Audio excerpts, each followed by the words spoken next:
प्यार सबसे करते हैं, पर एक कोई होता है जो छूट जाता है, तो मैं उससे प्यार करने के लिए थोड़ा सा मोटिवेट करूँगी। तो मेरी कविता का शीर्षक है किराएदार। अरे वाह। कई घरों में से मेरे पिताजी ने एक मकान किराए पर दिया, सो हम उस एक मकान में नहीं रहते थे।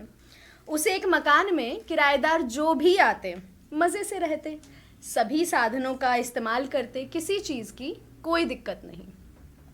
कुछ भी टूटता मरम्मत पिताजी करवाते, क्योंकि पिताजी मकान मालिक थे। अक्सर शहरों में भी लोग अपने अच्छे घर को किराए पर देकर खुद किसी और के आलिशान घर में किराएदार बनकर रहते हैं। वो कहते हैं पैसे बचाने का ये अच्छा तरीका है, क्योंकि किराएदार बनकर घर की मरम्मत के खर्च और जिम्मेदारी आप पर नहीं है। मैंने देखा है लोगों के दिलों को घर बनते, वो अपने दिल को किराए पर देकर खुद किसी और का दिल ढूंढते हैं। मैंने देखा है लोगों के दिलों को घर बनते, वो अपने दिल को किराए पर देकर खुद किसी और का दिल ढूंढते हैं। उनके खरे से दिल में जो भी आते, उनके खरे से दिल में किराएदार जो भी आते मज़े से रहते, प्यार पाते और अक्सर काफ़ी कुछ तोड़ कर जाते। और मरम्मत मकान मालिक। ऐसे लोग अक्सर बेघर होते हैं, क्योंकि नहीं मिल पाता उन्हें उनके लायक आलिशान ना सही प्यार और साथ के लिए कोई खरा सा ही दिल। मेरे दोस्त, तुम एक ही दिल के मकान मालिक हो, तुम अपने ही दिल के किराएदार बनना, मरम्मत के खर्च से बचे रहोगे। इस कविता का शीर्षक है मिस्त्री। ये है उनके लिए जो दिल टूटने के बाद भी थोड़ी सी उम्मीद रखना चाहते हैं कि घर में कभी दिक्कत हो, कुछ टूटे फूटे या नल बहे, छत गिरे या ना बल्ब जले, कुछ लगवाना हो, बनवाना हो, जुड़वाना हो, ठीक कराना हो, मरम्मत के लिए मिस्त्री बुलाया जाता है। मिस्त्री आता है, काम करता है, दाम लेता है, चला जाता है।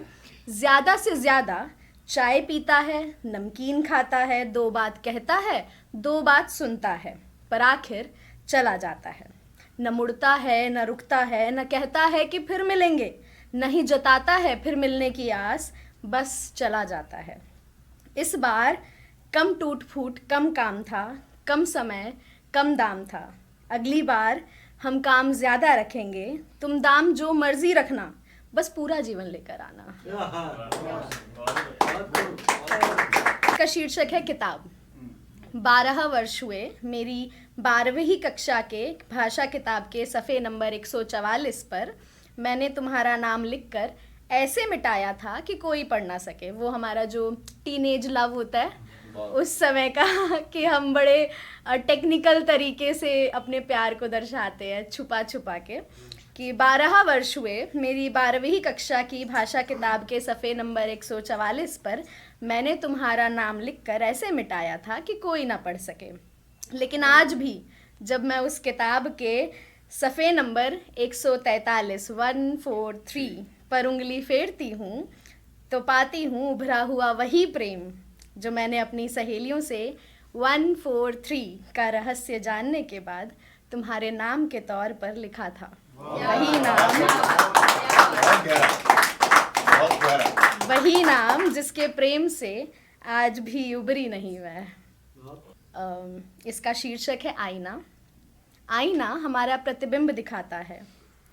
आईना हमारा प्रतिबिंब दिखाता है, बताता है मैं कौन हूँ, या आईने का प्रतिबिंब बताता है कि तुम कौन हो। आईना हमारा प्रतिबिंब दिखाता है, बताता है कि मैं कौन हूँ, या आईने का प्रतिबिंब बताता है कि तुम कौन हो। मेरे घर में आईना नहीं है, तुम आओ।